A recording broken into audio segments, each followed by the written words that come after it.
All right, so good evening, everyone, and welcome to this webinar that I'll be co-presenting with myself, Janine Shaka. I'm a senior consultant for 2020 Property Advisory. I'll tell you a little bit about us in a second. And then also Ziad. Ziad is from Aussie Home Loans. I regard him as an expert and a specialist on the finance side. And I think when the topic is about buying with your kid or for your kid, it's best to have someone who can help talk about structuring finance, because that's really the key to getting in the door. And excuse the pun, because we're talking about homes and houses. Yes, that's quite funny. I just want to welcome everyone who's joined after I welcomed all the others one by one. So Clara, welcome to you, and people will probably join as we go along. All right, so let me start. So the question I thought of, ever thought about buying an investment property to help your kid get ahead in life? Well, we're going to cover everything tonight, from the ownership of it to the finance of it. And then I'd also like to cover off for you, because a lot of people have inquired with me just recently in the last few months during COVID, actually, like, where's the right place to invest? What kind of dwelling is it? Is it a townhouse? Is it an apartment? Is it a house? How do I do this? If I don't know where to start, do I get a buyer's agent? What do I do? And why? Why should I buy in that area? Is it growing? Is it declining? So just to let you know from the outset, we're not buyer's agents. We don't charge our clients anything. We are estate agents. We sell on behalf of a developer. What we actually are is a research company. So I'll explain that a bit better in just a second. So just a quick disclaimer to say, this is general information. You need to rely upon your own inquiry to determine whether the information is right for you and right for your needs. All right. So what we'll cover off this evening are, what are the finance options and the ownership options? How is COVID affecting the property market? Big question in everybody's mind. When is the best time to invest? Also, everyone asks that question all the time. And then what are the drivers of growth? This is very important. And how do you identify areas of the greatest opportunity? Because if you're buying an investment property just to own one, it doesn't make any sense. You need to preferably buy one that's going to grow in capital value, and not in the next 10 or 20 years, but in the next 5 years. And if you've got that right, you'll do really well. And then what are some of the options that you could get into? And I'll show you that. And then just at the end, a couple of results of some of our clients and what they've actually achieved with us. For 2020 Property Advisory, the licensee and owner is Mike Anderson. I've known Mike for many years. I was a client of his initially, and I was so impressed with the process that he took me through and the research that he did and how much he cared about my investment. And we just stayed kind of friends for a long time. And I always thought, I wish I could, do what he does. And I was blessed enough to get the opportunity 5 years ago. It's actually almost 6 years ago now, to join Mike and be a senior consultant. So he's been in the game. It says 20 years. It's 22 to 23 years now. He started off in finance. He was also a financial planner in the beginning, kept helping clients get into property. Then he thought, no, I'm too passionate about property. I just want to do property, and property research was what he loved the most. And he has done development as well as sales on both residential and industrial. But today, we're not doing development of anything. We're just helping clients find the right investment in the right area through the research that we do. We're a very small team, just a couple of us out of these names here. Pearly works in the office, also does a bit of sales. Matt also does sales. And then we've got one person down in Queensland and one person doing finance and one person doing marketing. That's it. So we're actually a boutique agency. We're not a big, massive company that puts hundreds of people through a seminar. We know every one of our clients over 20 years. If a client bought from us 20 years ago, they're still our client to this day. They're just much, much wealthier, and they've rolled from different markets and different properties into better and better performing areas. So just to show us our business model that you understand, we're a research-based property advisory business, and the research underpins everything that we do. So the way we do it is, we first start off at the top there, looking at the mismatch in supply and demand. And this is basic economics. When you've got a short supply and a high demand, prices go up. And when you've got too much supply and no demand, prices come down. So when we look for that mismatch at a national level, we then go down to state level, and then down to a local government area. And then the most important thing is population growth, and that is generally driven by jobs, new employment. It's also very important to understand what are the demographics of the people moving in that area, and why is that so important? Because you want to know, are you looking for a 1-bedroom townhouse or a 4-bedroom house with 2 to 3 living areas? The demographic is important. Are they families, retirees, young people, whatever? Then infrastructure is what we do a lot of research on, and we even look at council plans 2 to 7 years out. We look at all the infrastructure changes in the area. What are they building? New hospitals, new universities, shopping centers, anything that drives employment growth. And I just want to say this, if anyone else you know is selling property and they talk about growth, please ask them to explain the formula of growth, because I'll tell you what happened with me before I met Mike. I bought from someone else when I first moved to Australia in Geelong, and he said it's the fastest growing suburb in Australia. So I bought the brand new house and land package, 4-bedroom house. When I met Mike a few years later, he said, oh, that's not really a good investment. You should sell that. It's probably going to go down in value. I thought, oh, it's never going to go down. Property never goes down. Well, it did. 6 years later, I sold it for a 35,000 loss, but it suited me because I sold another one I bought from Mike at 180,000 profit. So it helped me offset the capital gains tax. But the point is, there was no research to explain why that suburb would grow. And when the man said to me, it's the fastest growing suburb in Australia, when I met Mike, he said, oh, that's not a good investment. It's not going to grow. I said, no way. This is the fastest growing suburb in Australia. And he said, how did you determine growth in this regard? And I said, I don't know. He said, I'll tell you how they worked it out. There were probably 2 houses there. It's an agricultural land, converted to residential. And the next year they sold maybe 4. So now there's 200% growth. How many dwellings get sold is not growth. Growth should always be the value of the property goes up. And I'm just saying that because there are a lot of statistics out there in reports saying this is the fastest growing suburb here and there. They're not fastest growing. They're growing in the number of houses they're building. That doesn't mean the value will go up. So I just wanted to mention that. Okay, from infrastructure, what entry options are there? That means, are we looking for a house or a townhouse? And then lastly, exit. It's strange to put exit here for many people buying property or even people selling property.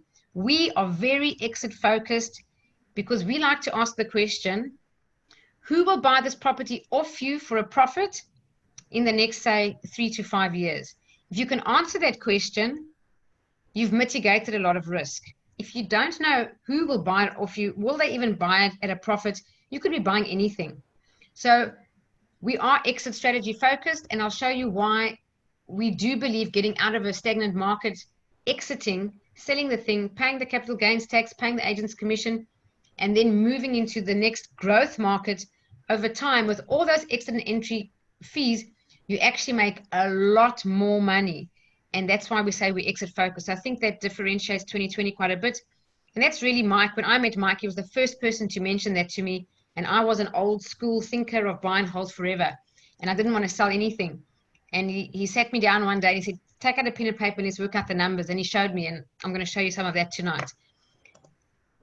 So in terms of how we work with clients, we just first get together to understand their goals. We generally have them see a mortgage broker like Ziad to understand the capacity.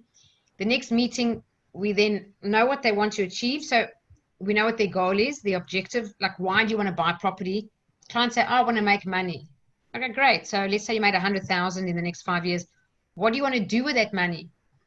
And we need to actually know that. Do you want to pay off the mortgage on your own home? Do you want to have private school fees? Do you want to put it in retirement savings?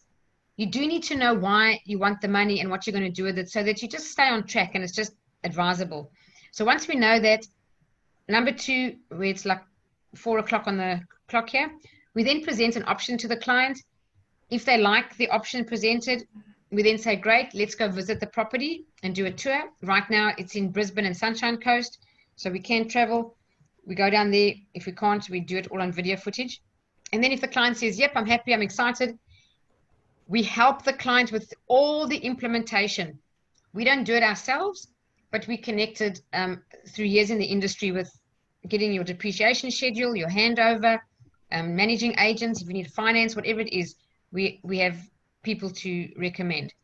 And then last but not least, which is most important, we review our clients' portfolios on their behalf as long as they are clients. So every year, and even more frequently than that, we write an update on all the research, what's happening, hold it still, it's still going to grow, it's doing well. And then eventually comes a stage where we say we've reached the peak of the market, like we did in Sydney. In 2015, we told clients we've reached the peak, sell in Sydney, and we're going to Queensland now. So that's the benefit. And we don't charge our clients for that. It's just a service that we offer. And if they're happy, they stay our clients. So it really is a win-win. All right. So when I said it's an exit strategy, why sell? Why not buy and hold forever? Well, we know the property market goes up about 8% a year, but it doesn't grow in a straight line. So it's got these short, sharp upswings in growth, followed by a long period of stagnation. So if you think about Sydney, from 2000 to 2003, it grew. Then it was flat for 10 years. 2003 to 2012, Sydney never grew. It stayed the same price. But when one market cools, another market takes off. And when that market cools, another market takes off. If you can have this information, you can do very, very well as an investor and make a really good return in investment property. Okay, so this is in theory. I'll show this to you in practice. In 2000 to 2003, as I said, the Sydney market took off and it grew. Now, this is a client bought around, I don't know, 250, 260,000, maybe somewhere around there, maybe 300,000 even. And this client was buy and hold, so they buy and held all the way for 15 years. In 2003, we were telling clients, sell Sydney, we're going to Perth. So there's a lower entry here because you've paid capital gains tax, agents commission, stamp duty and legal fees on the new one, and the property prices were slightly less. But you make all that exit and entry costs back in the next like 6 to 8 months, and the market shoots off. After a few years, we said, sell Perth, we're going to Darwin. Again, paid the costs, slightly lower price to get in. The market was growing, shot up, said, go to Melbourne. A few years later, now by this stage, when we said sell Melbourne, we're going to Sydney. This was in 2012, but it started actually in 2010, 9, 10, 11, 12 with clients. We weren't selling, sorry? That's okay. Sorry, I just had someone at the door. We weren't selling a client a $1.1 million Sydney property. Please understand, they were probably 2 at 550 or 3 at about 350,000, whatever. So we're not selling at the most expensive level of the market. So here they reinvested their net proceeds into Sydney, which was probably into 2 properties. And then the Sydney market went crazy, as we all know, 2012 to 2016. So look at the difference between the buy and hold person who said, no, I'm not selling my Sydney property. I'm going to hold it. It'll grow. It'll go up again. So we said it's going to stay flat for about a decade. No, that's fine. I'll hold it and go up again. The difference between these two is $880,000 better off over that period. Now that is significant. And when I saw this, I changed my own strategy. So when I bought my Sydney property in 2014, I sold it 2 years later, made $180,000, sold it, took the money, paid the capital gains tax, and went into another market. So this is our strategy, and this is what we advocate. Of course, a client owns it, and they can make their own decision, whatever they want to decide. You don't have to sell it. You can keep it. But this is the reason that we suggest this. There's no point in holding capacity in a stagnant market. All right, the effect of COVID. Buyers do remain, but we are seeing them fewer and fewer. I just want to also start off by saying it's very different in Sydney, by the way, and all the news that you see here compared to what's going on in Queensland. Not many properties on the market. The agents that we deal with, I don't know if anyone here is from Rudy Hill. Did anyone come on here from Rudy Hill? Because we do work in association with R&W in Rudy Hill, and many of their clients we've helped. So I'm just asking that because talking to their agents as well, there are not a lot of properties on the market, and we still haven't seen massive price crashes and bargains and people, you know, getting a real steal out there. It's nothing like that. Yes, there are some slightly lower price or offers put in, but not massively in any way, shape or form. The rental yields are worsening in Sydney and Melbourne, that's for sure, and poor growth or even negative growth at the moment. Buying activity is still there, but there's an ever-changing process, so we're just watching it as it happens. When we talk about prices, where they're going to go, I suppose it's too soon to tell. What we do know is that every downturn has proven that some areas will be more affected than others. We can see now, which I'll show you in a slide coming up, Sydney's being badly affected by COVID, I must say that. Where we are selling in Sunshine Coast and Brisbane, we actually haven't seen much change at all. In fact, us and our developers have actually been quite busy in the last, I'd say, since May. It was quiet from March and April. And from May, it started to get really busy again. And it's moving normally. We haven't really seen any particular impact there. Property prices will be affected, as I said, more in Sydney and Melbourne due to affordability. Also, interstate migration. People are leaving, of course, if they can't travel, they're waiting to leave. But there is a migration before COVID, and it'll continue all into Queensland from all other states, purely because of jobs, which many people are surprised by. There's a lot of new infrastructure there and a lot of job creation, and affordability is fantastic. In terms of Brisbane and Sunshine Coast, we really are happy and confident that they will weather the storm and they'll still do very well. It's still going to be the best performing market. Okay, so on the effects of, and just to tell you, by the way, Stockland shares from a month ago actually went up 25%. So that's also very good news. Things are doing quite well. Landlords, there was some legislation that came out that scared quite a few people that tenants have got all the benefits and landlords at risk. Well, it's not true. Landlords are protected. And should a tenant not be able to pay, they have to show proof that they're affected by COVID-19 and therefore can't pay. And that's quite strict criteria that the tenant has to prove. And if they can't prove it, then there's the normal legislation applies and they'll be evicted and so on. It'll be fair for everyone. Any negotiated reduction in rent will still have to be paid back by the tenant. It must also be in writing. It's not just to reduce rent. Many clients were concerned about what they hear. It says here, don't be concerned about what you hear in the media about landlords and tenants having to negotiate with each other, because the agent acts for you. Yes, you do make the final decision, but it's not like you personally going back and forth having to sort it out. And we haven't had much of it at all. We've had 10 inquiries in total out of a whole portfolio of all the clients we've put in, about 400 of them. We've only had 10 do anything with information to have rent relief or whatever it is with COVID. And out of the 10, only 3 of them actually put in the paperwork. 10 of them asked in writing, but only 3 of them actually went forward. Out of 400, it was nothing. And it's up to the tenant to prove this first. Okay, so criteria not met, same thing. Okay, just to talk about hype, media hype or doom and gloom. I just want to let you know that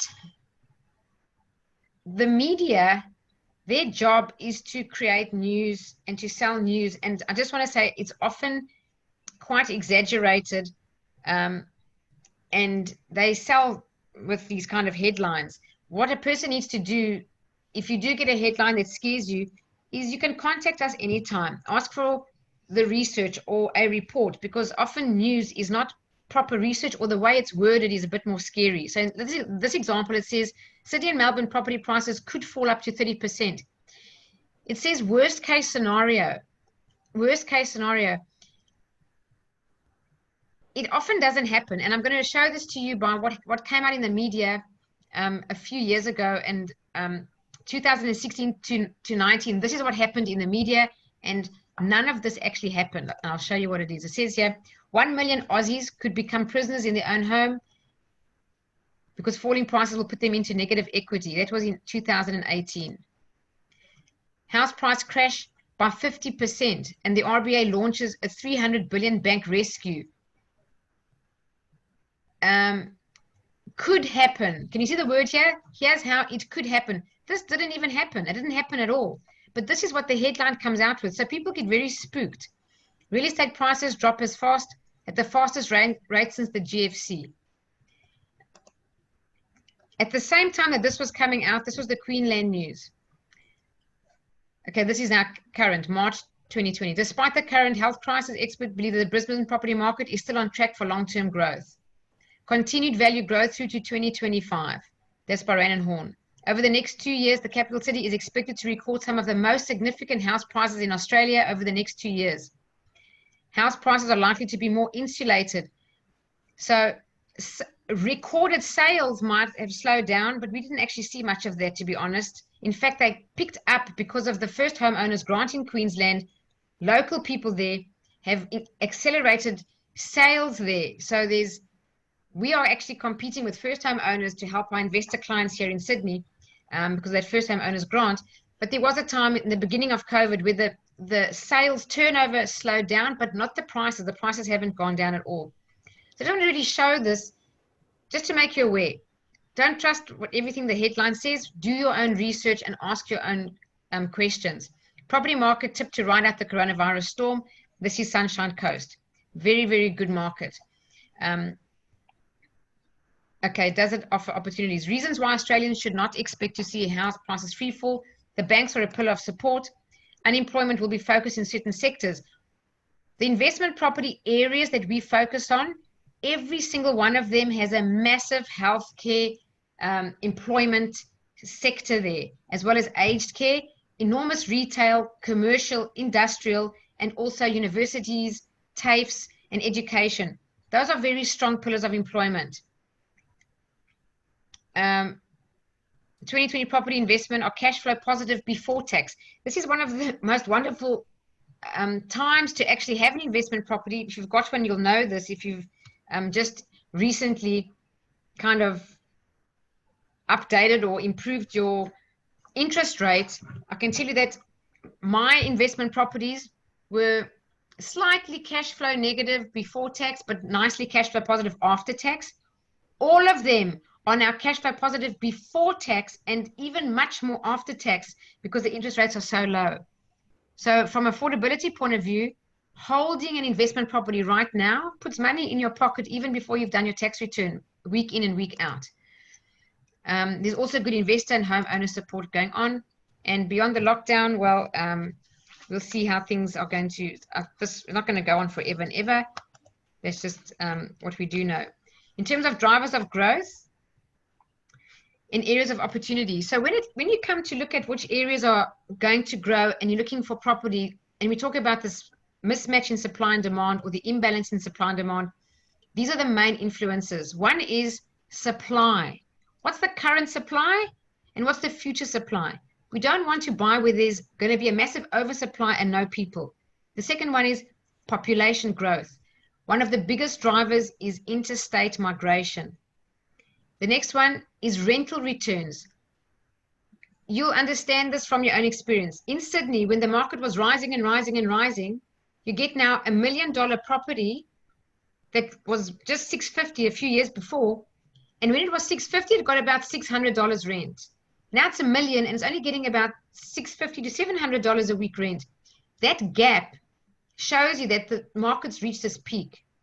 Right now in Brisbane and Sunshine Coast, we're getting dollar for dollar on just about all our properties. If they're 450,000, we're getting 450 a week. In fact, in some of them, we're even getting more than dollar for dollar. Affordability is key. If people can't afford it, if Sydney's too expensive, I've had clients who wanted to buy an investment property in Brisbane and they ended up moving there. Just want to let someone else in. And demographics, as I said, is a very important indicator, so you know who's moving into the area. Oops, sorry. Why do you want to know that? Because we want to buy today what these people will want in the next 3, 4, 5 years' time. We're buying that asset today. So as they're moving into the area and it grows, because we're getting in early, we're buying their asset. So we're going to sell it to them for a profit. So that's why demographics is important. This is one of the most important slides in the presentation to help you understand where prices are moving. As I said earlier, between 2000 and 2003, property prices in Sydney just shot off, and that's the red line at the bottom. Because prices went up, this is interstate migration. People left the states as property prices went up. Then, as you can see, there's a mirror image with a purple line on top. So where did they go? People went into Queensland. Okay, that's from 2003. Then from 2003 to 2006, Queensland prices went up in value. So now, if you jump forward 10 years, between 2013 and 16, Sydney prices went up again, and the movement of population went back to Queensland. So on that basis, we can anticipate the very same result in the Queensland property market in the subsequent 3 to 4 years from now. So you can see the patterns created exactly the same. If you look at the median house prices in Brisbane compared to Sydney, this is 2000 to 2016 here. There's this gap when Sydney prices went up to 2003. Then that gap really closed around 2009 because the Sydney one stayed flat and the Brisbane ones went up. You can see the blue went up, but the green stayed flat. This is where we were in 2016, and this gap is pretty much the same now. That's not going to continue. That gap's going to close, and the prices are going to continuously go up from Brisbane. This is going to rise and narrow the gap because Sydney's going to stay flat. Sydney's not going up anymore. When it comes to rental yields, really Sydney and Melbourne are really bad, and you don't have to be a rocket scientist to know that. As I said, you've got $1 million property, you're probably getting $650 in rent, somewhere around there. If you look at Brisbane here, they're getting the best rental yields in that Sunshine Coast as well. I updated these today. Okay, the ones in the grey block are not updated. These were printed a couple of months ago. But look at this. Sydney is 1 in 6 investment properties is vacant. 16% vacancy. This is as of today. That is incredibly high. It's the highest they've seen in years. So 16% of all properties are got no one in them. Melbourne's also really bad. That's high, 5.4. Balanced market is 3. Brisbane, 1.7. Look at Sunshine Coast, 1.2. One of the developments in Sunshine Coast I was telling Ziad about earlier, it's priced between 320 and 400. The rental yields are higher than dollar for dollar. For a 400, you're getting 420 a week rent. For 320, you're getting 340 a week rent. Every one of those was tenanted before settlement. The applications came in. People were asking when the places weren't even finished because they're between the big university hospital there that's new. And that's just proof of it there. No rental vacancies. Stock is really in short supply, and there's an enormous amount of demand and continuously growing job market there. So this just is important. If you're living in Sydney, you get bombarded with negative news. It's not the same everywhere in Australia. These values are slightly higher than what they are now. They've come down a bit actually.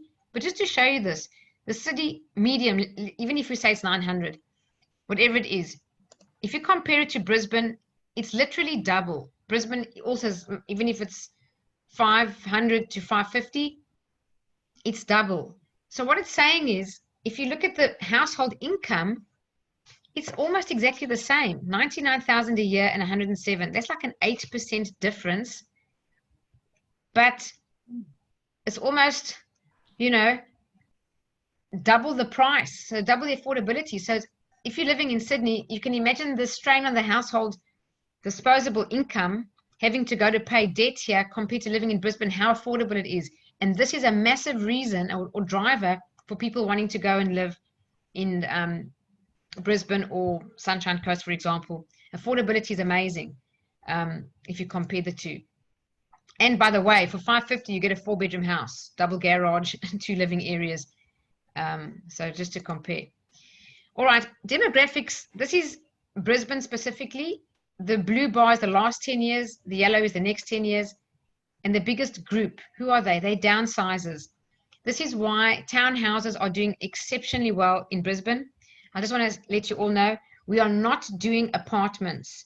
We haven't done them since we started selling in Brisbane. Why? There's an oversupply of apartments everywhere in Australia. Every city has an oversupply of apartments, even Brisbane. And that affects the very inner CBD of Brisbane's pricing. Even if you've got a house like 5 kilometers from the city, it's going to affect your rental yield. So we're looking more in the 15 to 30 kilometer radius, and we are not doing apartments at all. So townhouses for downsizers is doing really well. And a downsizer for many people is even a 4-bedroom house. People have sold up in Sydney. They had a 6-bedroom house.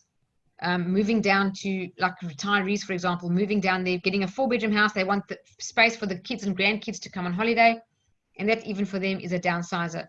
So just letting you know that. And then, oops, the second group here is also young renters. So this is really a good picture if you're an investor. Easy to get a downsizer to tenant from you or to buy from you in the future. And young renters, that's what we want. This is just some data from Sunshine Coast, just showing you how the population there, why we've chosen that area, it's doing really well and why it will do very well. 2017, that's the population, 350. By 2040, 550,000. That's massive. In terms of schools, look at the growth. They're expanding the airport. They're making a massive investment there on the airport. It's going to do international flights. Even in terms of dwellings, the labor force, you can see it's growing. And then Sunshine Coast, compared to the total Australia, you can see it's growing way ahead of Australia. The population, the labor force, in terms of schools, even retirees. And everyone knows retirees like to go down to Sunshine Coast. It's warm, it's beautiful, the weather's fantastic. So when we look at identifying the areas of greatest opportunity, it's Brisbane, Sunshine Coast are currently our preferred markets. The most affordable are the larger capital cities. Sorry, Brisbane and Sunshine Coast are the most affordable of the larger capital cities. This is talking about around Australia. Strong yields and low vacancy rates. The infrastructure is changing and it's driven a lot by employment growth, and it's stable employment, not just temporary employment. Demographic points towards infill townhouses and also well-located houses. Prices that the investment properties are somewhere between 300 and 15,000. That's like a townhouse, up to 580. That's for a 4-bedroom house. Some of them are even close to 600, but generally 550. The area, as I said, we're not doing the CBD, oversupply of apartments. We're not going so far southwest as Ipswich because we don't believe the job market is strong enough there. There's no need to go and buy there. There's so much advertising. It is growing, but it's not the best. It's good, but not the best. Too much down south, again, not enough jobs. So we're looking at this area. It's about anything from 15 kilometers to 30 kilometers north of Brisbane. So that is the Mango Hill area, Kalanga, around there. Down southwest, we're looking at Springfield area, Heathwood. Springfield is a master plan development. It's doing really well. And then far up north off the map is Sunshine Coast, and that's the other area that we're looking at. So this inner ring is really good, but not all suburbs are equal. Some are better than others. It depends on the infrastructure change and job creation. So we're looking specifically for that. Okay, in terms of entry options, we do house and land packages, townhouses, and also industrial units. I want to just ask the audience now, do you want me to, would you like to talk now with Ziad on financing options? Let's do that first and then show you like examples, because I've got examples of what we have, and I can do that at the end. I think let's just rather just open your microphones and let's just start to, any questions from you on for your child, how to buy, is it with your child, for your child, and those kind of questions if you have on finance. I'll stop here and then I'll carry on at the end and just show you some photos and video footage of some of the options.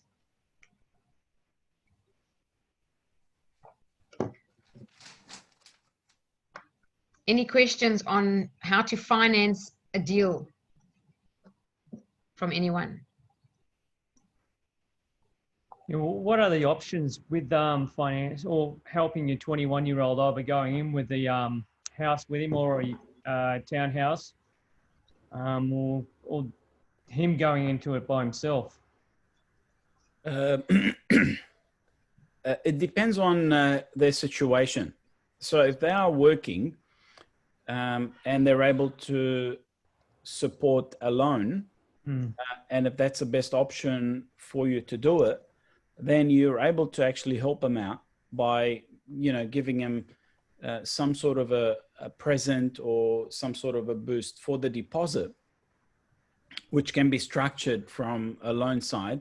and you can just give them that to buy a property. So that's one way of doing it.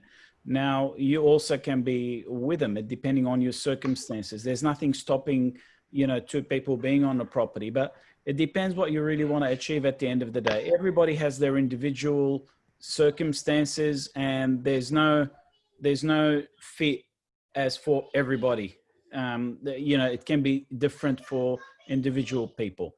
So it's best to, if you're interested to see what the circumstances are, you can just, ring me up afterwards, and we can go through your circumstances and go through the best options for you later on, if you know what I mean. Okay, thank you. Yep, and then just that people know, if you do have your own home with equity, it provides an opportunity. Sorry, is that Jenny? right? No, just to say that those that do own their own home, like their PPR, their primary place of residence, if they do own their own home and there's equity in that home, that's a great use of that equity. Definitely, just to leave it sitting there, it's just like not being most effective with your resources. It's a resource that people dream to have. So if you do have it, just think about utilizing it to create more wealth. That's what I'm saying. Yeah. Yeah, that's the best way. It's a good way to utilize that equity in the property. You're right, Janine. And as you said, it's sitting there, it's doing nothing. And from what you've showed now, if you've got your hand on the pulse, so to speak, and you're able to tell the customer when they can buy and when they need to sell, that is a massive advantage. And that's what investors want, because, as you said before, there's a lot of people that make the mistake in buying a property and saying, look, I want to keep it because it's going to eventually go up in value. But if your view is to make money and move on, then you got to be associated with somebody like you that does a lot of research, I guess, and make sure that you buy something that's going to grow in value and move on to the next project. Yeah. I just want to welcome Marilyn. Hi, Marilyn. Hi. Hi. Welcome. There's something called financial velocity. And that just really means if you're buying investment property for the purpose of creating wealth, you're buying, I think, for the right reason. And then your wealth, you can create it very slowly, or you can create it in a faster fashion. Slowly is buy any property. I'm sure 20 years from now, it'll have gone up. Mm-hmm. But if you focus and use research, that velocity, that speed at which you do it, you want to actually know that within 5 years, your property's gone up in capital growth. And if you look at any market that spurts, even Sydney, it started to take off in 2012. 5 years, it really peaks. It never really goes on longer than that.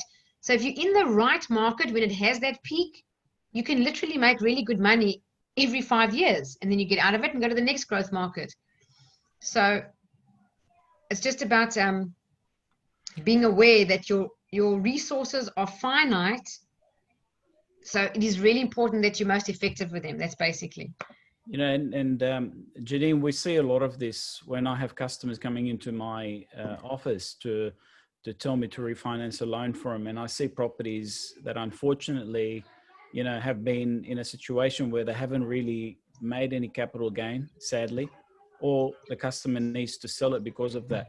And that's where the lack of knowledge, I should say, comes in, because, these guys are working hard and doing the right thing, but sometimes it's easy to get involved and say, as you said before, I'll buy a property and I'll hope, I hope it's going to go in value in the next 10 years or 15 years or 20 years. But the more important thing is to create wealth where you're able to actually move on.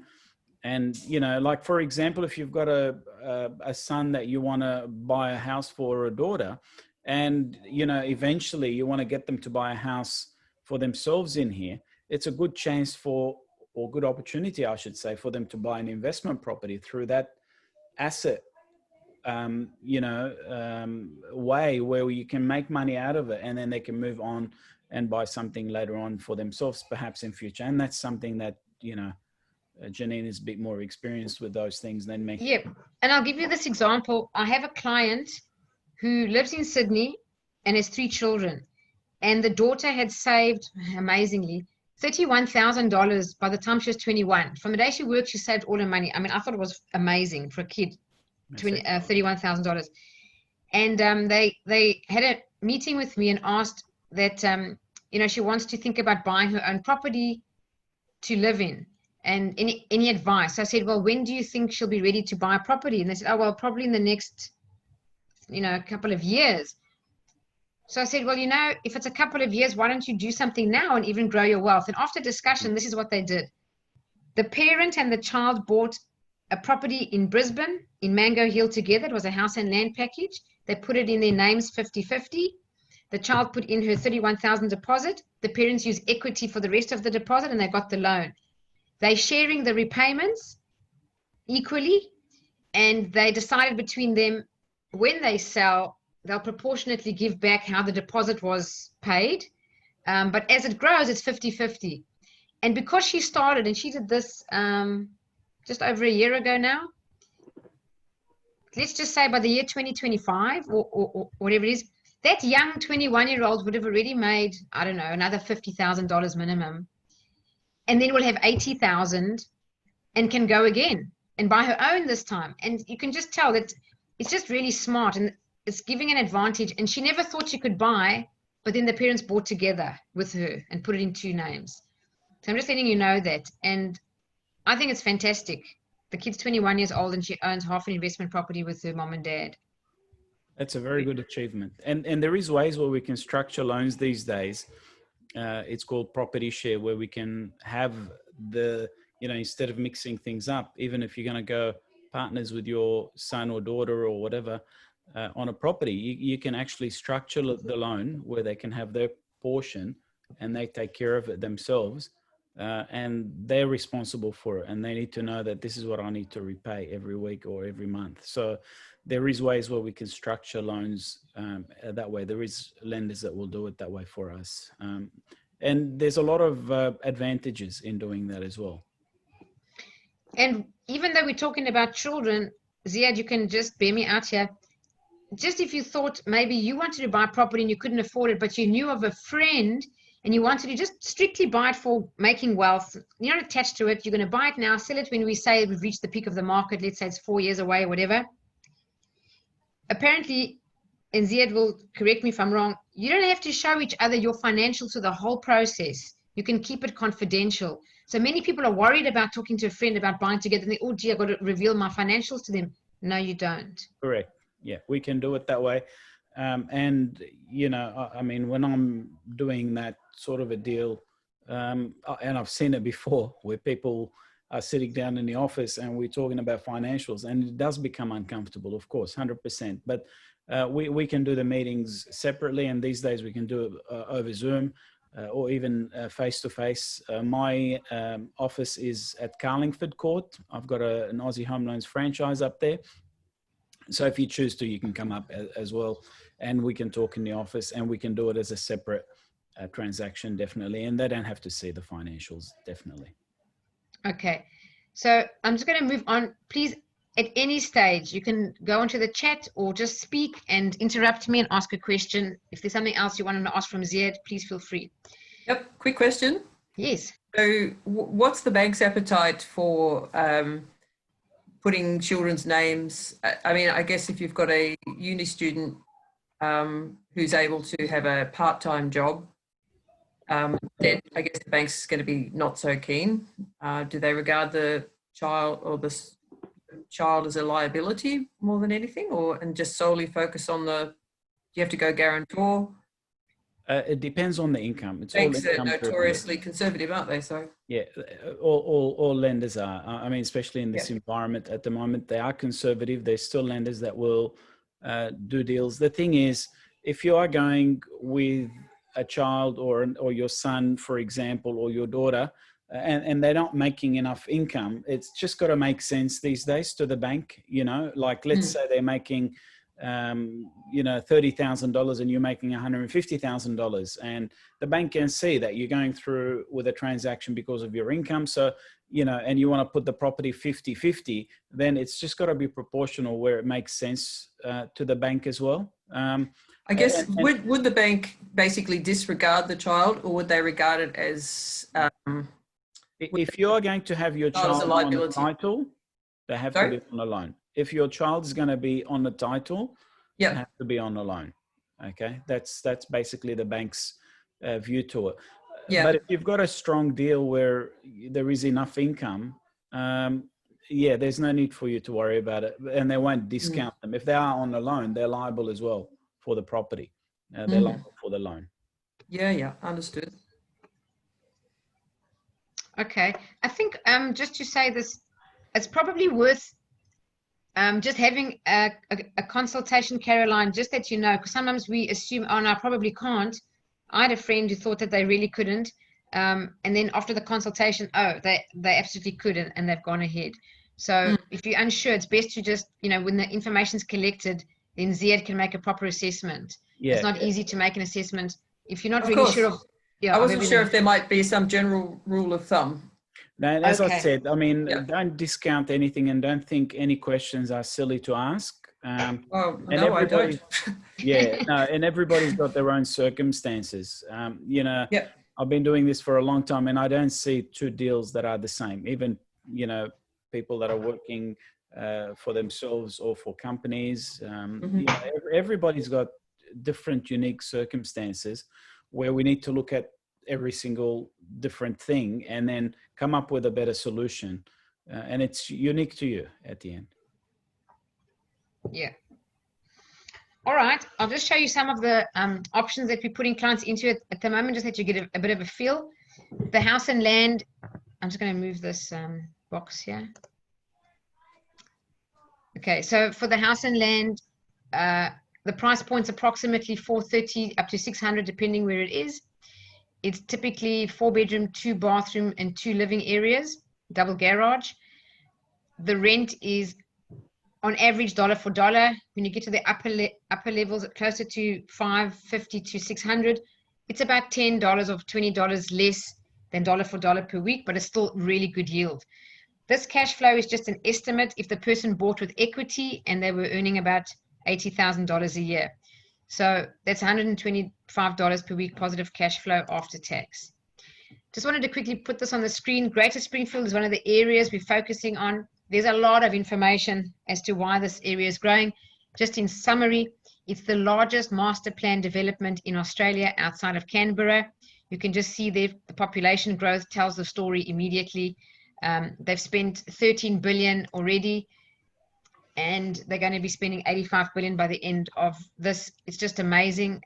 They've got a health precinct and an education precinct, the new hospital there, a whole medical district with specialist rooms and radiation rooms, and just that whole suburb is basically just medical. And there's another one with the new University of Southern Queensland, a TAFE, a college for the students, a tavern. So it's all around education. So it's already doing really well as an area with a beautiful shopping center. It's a very, very nice area, and it's doing well. So this is one of the examples of the house and land packages in the Springfield area called Spring Mountain.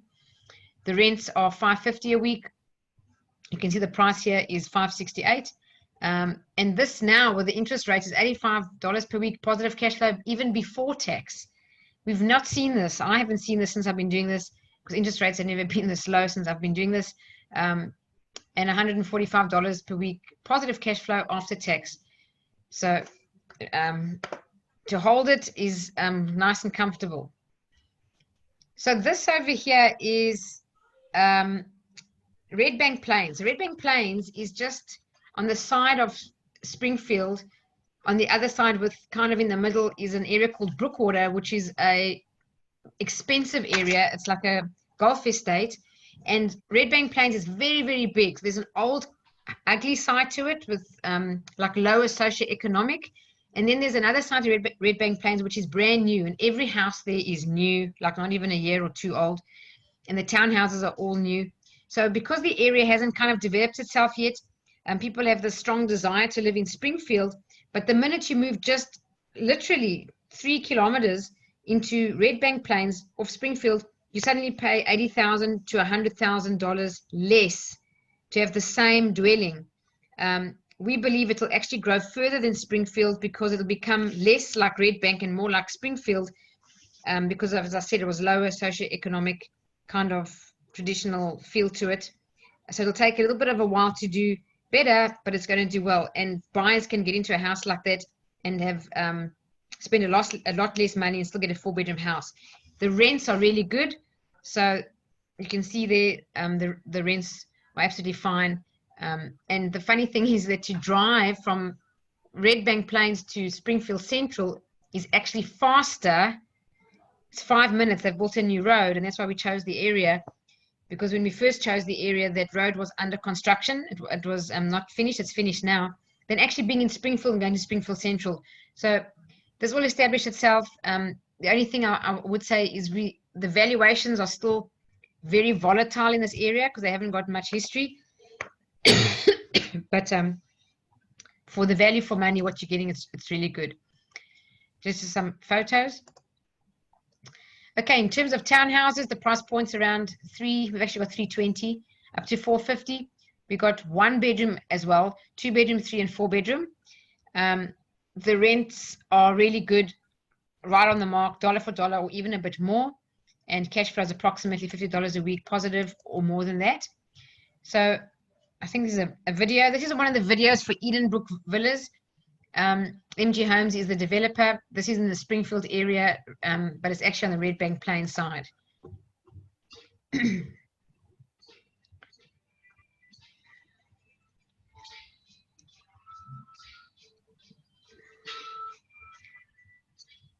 So the location is basically what it's showing here.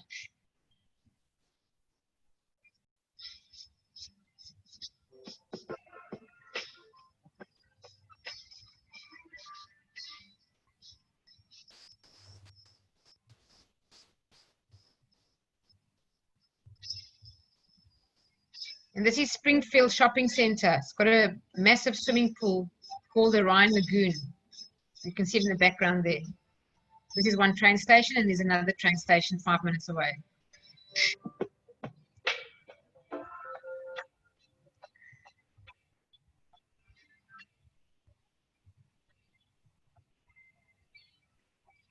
So all that vacant land you see around there will be built on.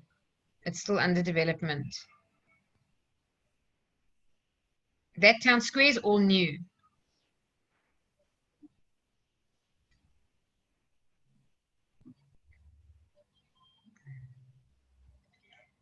Okay, this is to show you kind of the area. This is what the townhouses look like.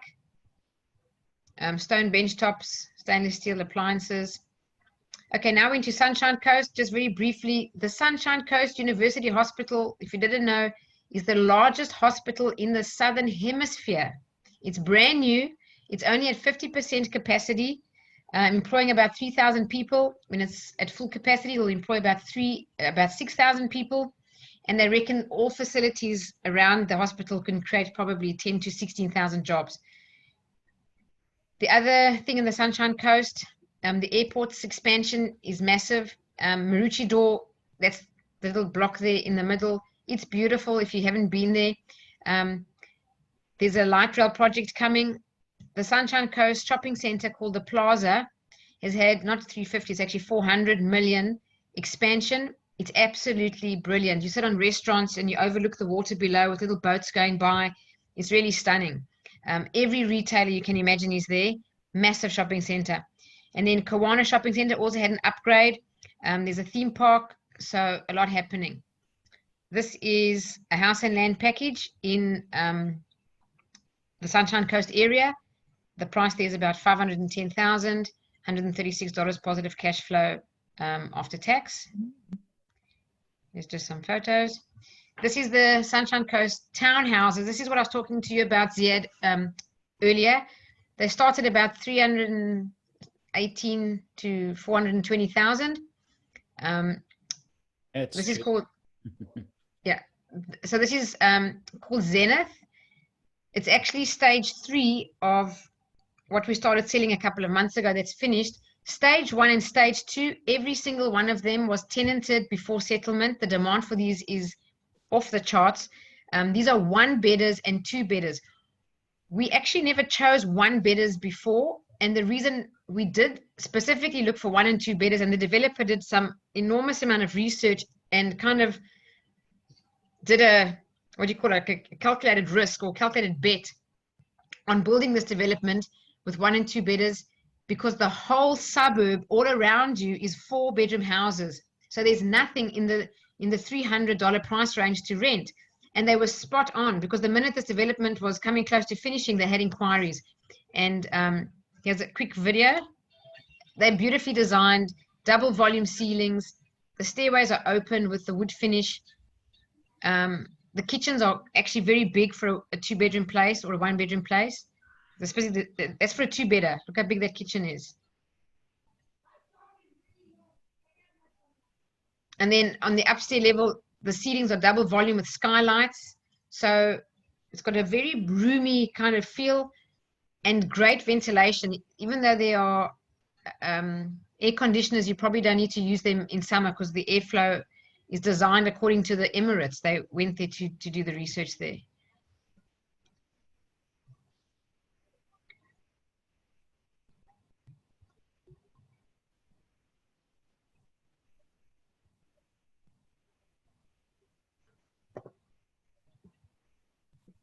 Okay, so here's some photos inside.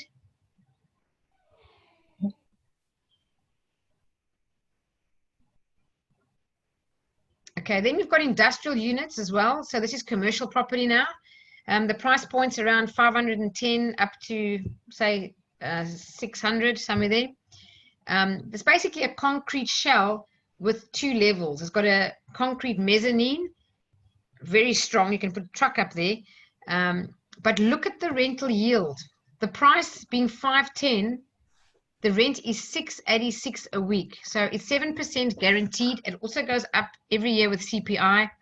And the cash flow is very, very good. $270 per week positive cash flow. So these do really well. This is what they look like. On the outside, there's nothing really much to see. There's 12. We've got about 1, 2, 3, 4. We've got 4 left. So these are parking bays, very simple. So the kind of typical tenants would be, one is a pool shop, one of them is a gym, one of them is a dance school, for example, a lawnmower repairman, or a bulk supplier of salon hair products, as those kind of tenants.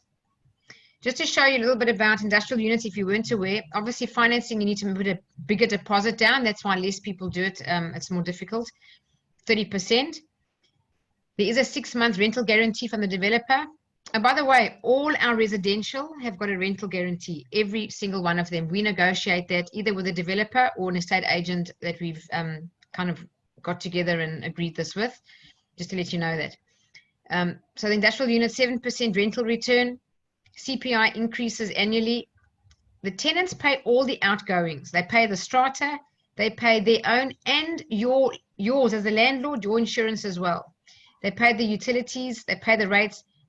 The only thing the landlord pays is the managing agent. The letting fee is around 15% of the lease. Just to let you know, it's different to residential.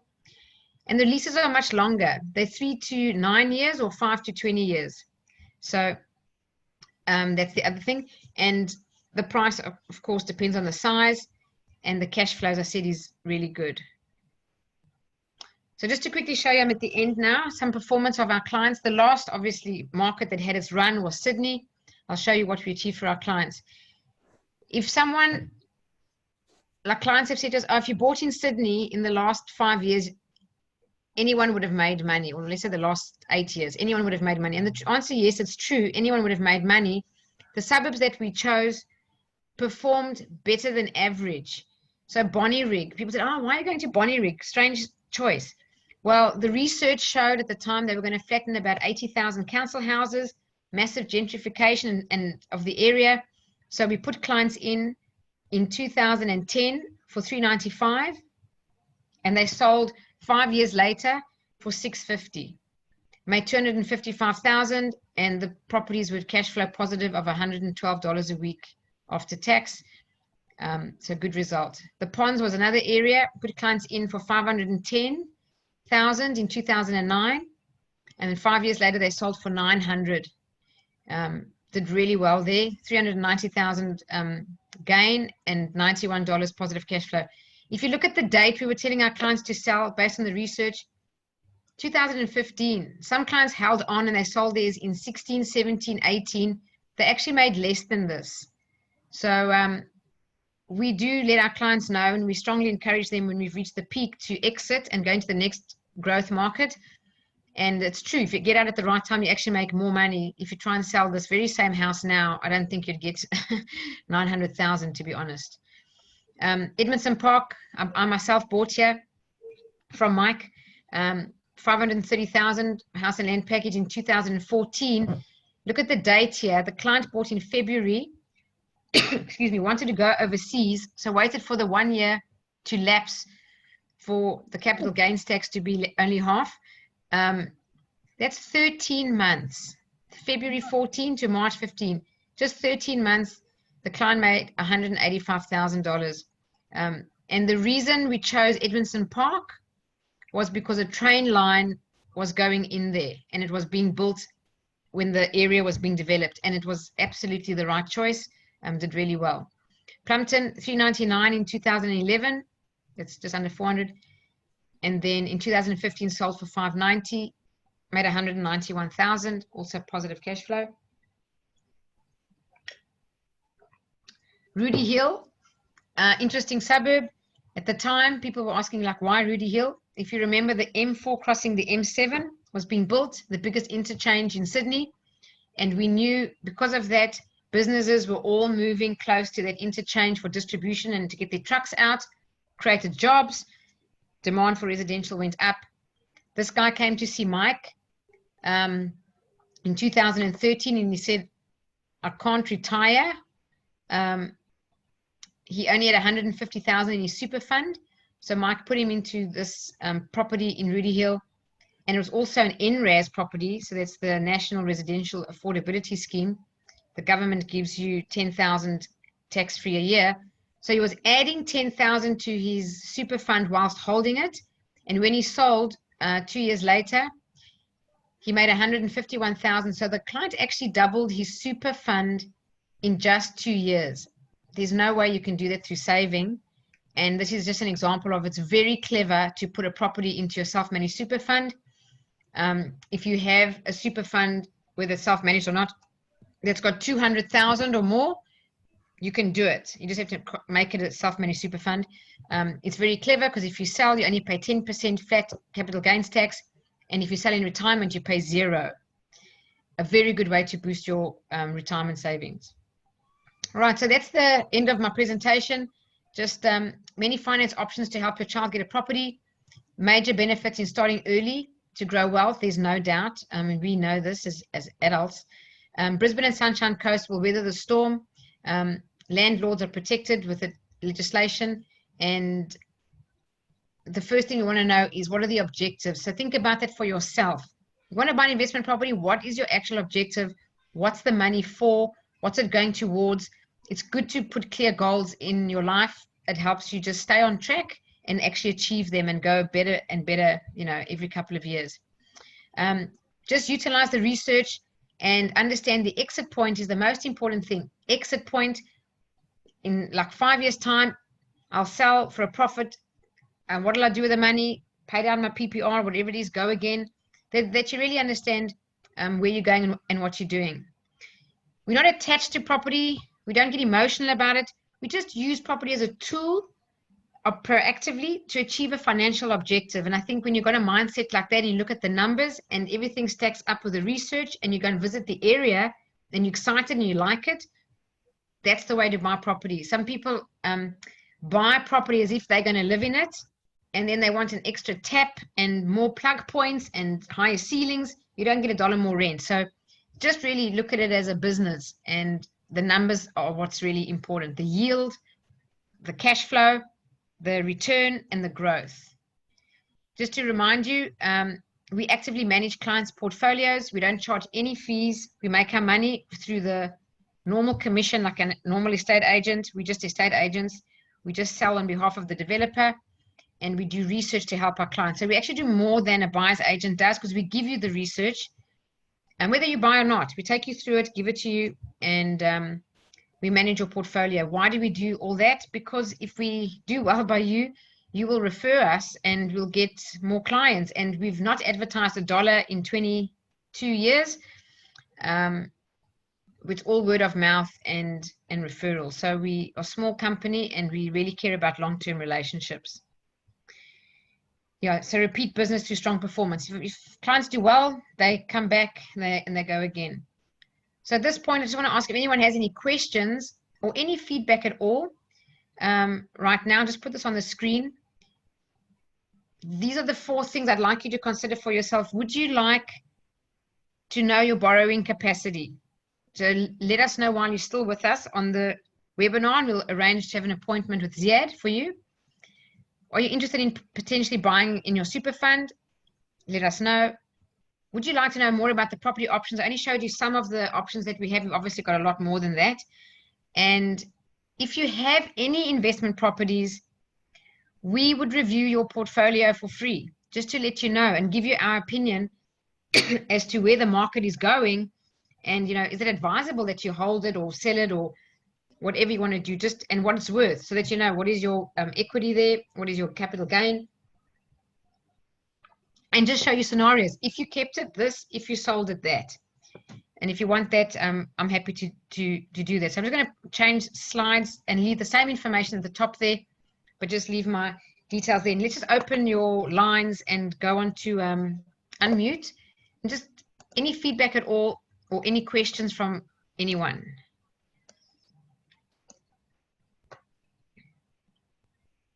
Yes, no? Yes. Yes, Janine. Where can I unmute it? Am I mute or unmute? Yes, I can hear you, Marilyn. Okay, you can hear me, Janine. I'm more likely to understand my borrowing capacity. So should I email you? How do I do it? So I have your email address here, and I will, if it's okay with you, I will email you and Ziad. Okay. And then Ziad will email you, because we don't have your phone number, I only have your email address. All right, okay. And with that, you have shown 3 different type of properties, and I'm more keen in the industrial one. Hang on. Is it the industrial property? Is there you mentioned that there is still few units available? Is Yes. that right? Yes. Which means, is it an off the plan or is it already existing? No, it's existing and it's ready to settle. Oh, just waiting for someone to settle. Yes. And just to tell you about the industrial, we 2020 Property have actually put in 2,500 of our own money together with Ray White Commercial and our clients that are there to save, and everyone pays a portion, so that we're going to do a marketing pack, because it's just brand new, to get them tenanted by fitting out one of them very nicely, that we have a display unit, and that fitted out one will actually be a marketing shop for the developer himself, DevCon. But all the marketing, instead of being one tenant pays marketing, one landlord, one landlord pays for marketing, another one, we've combined them, split the fees, we've put money in to bring it down, so that there'll be a great marketing campaign to get tenants signed up, and it's much cheaper across the board for all the landlords. Yeah, so we've done that as well. Yeah, there's also a rental guarantee there. Okay, so I will get more information on that. All right, okay. Thank you, Marilyn. Anyone else? Caroline, anything from you? I was curious to know if you had any thoughts on Canberra, but I guess they'd no. be So we do research. No, we do research across the whole country, and there are pockets of opportunity in other places besides Brisbane and Sunshine Coast. But when you look at them as if you were putting horses on a racetrack and said who's going to run the 100 meters and do the best, we're just more confident that the many pillars of solid employment, the population is more robust than a small little population, because with the population smaller, it's more volatile.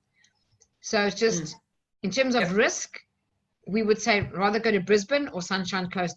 Brisbane is targeted by the federal government to become the #2 city of Australia. It's going to overtake Melbourne. It's already got an international airport that's got no curfew. Okay, now we've got COVID on, but I'm just saying besides the COVID flight restrictions, it's got no curfew, 24 hours around the clock, international airport. The whole strip there in Brisbane's called the Australian Trade Coast. The government's invested like $70 billion in making it the main trade route to Asia and India. So that's doing well. And then Sunshine Coast has got a lot of the same opportunities and different as well. So I would just say Canberra versus there, I would rather go to Queensland. It'll outperform, yeah. Jason, anything from you? No, I'm all good. I'll have a chat to my wife regarding what we've just went through, and I'll let you know. I'll email you. Okay. Yeah, I'm going to digest everything too. Thank you so much for It was very good. this information. You're welcome. And if there's anybody that you know who may want the same information, it has been recorded.